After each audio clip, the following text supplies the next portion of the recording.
Here are 3 things you need to know about price assets in Google Ads and how it can make you more money. Now, if you don't know where to find price assets, all you need to do is edit any one of your ads, scroll to the bottom until you see the more asset types, click on that, and then you'll see this little prices area. So if you click edit, this is your price asset. So it'll look kind of like this, and you need a minimum of 3.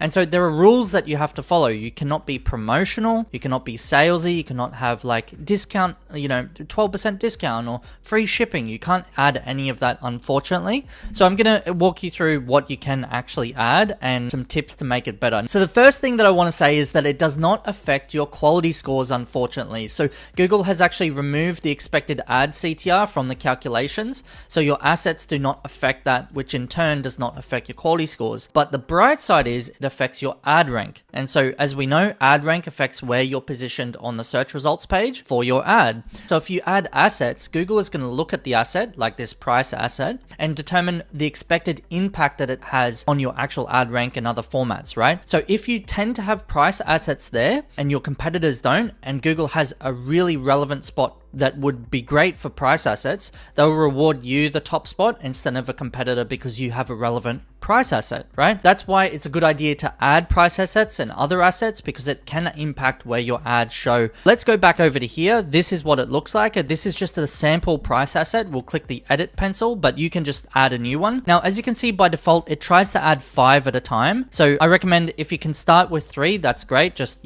trash the other ones and just have 3. Now, with regards to what you can add here, you can add all sorts of things. Number 1 rule is, of course, you're not allowed to be promotional. Number 2 is that you're not allowed to add multiple domains. You're only allowed to have your own domain. And so what I've done here as an example is I've got categories, so product categories. This is one of the options. So you're not allowed to show the actual products. I'm not sending people to my category pages. I'm sending them to the product pages, but I'm complying here in terms of I'm not promotional. I've got the actual category of the thing that I'm selling.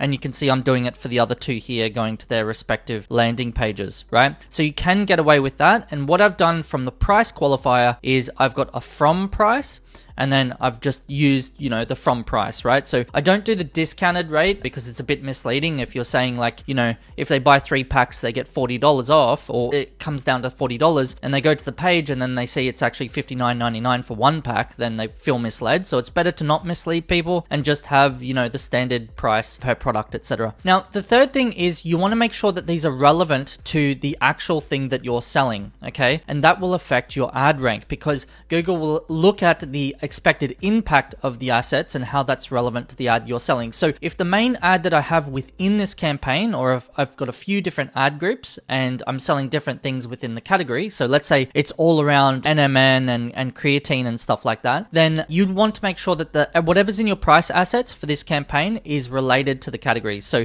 these are adjacent products or adjacent categories or product categories so that they complement each other, right? If I've got like M&M supplements and I'm selling bicycles here, Google's going to see that and be like, these are not relevant to the ad, and you'll probably not get your price asset shown. Just use your common sense here when it comes to that. So that's everything. I hope that was helpful. If you've got any questions, leave them below. I'm more than happy to answer, and I'll see you in the next video.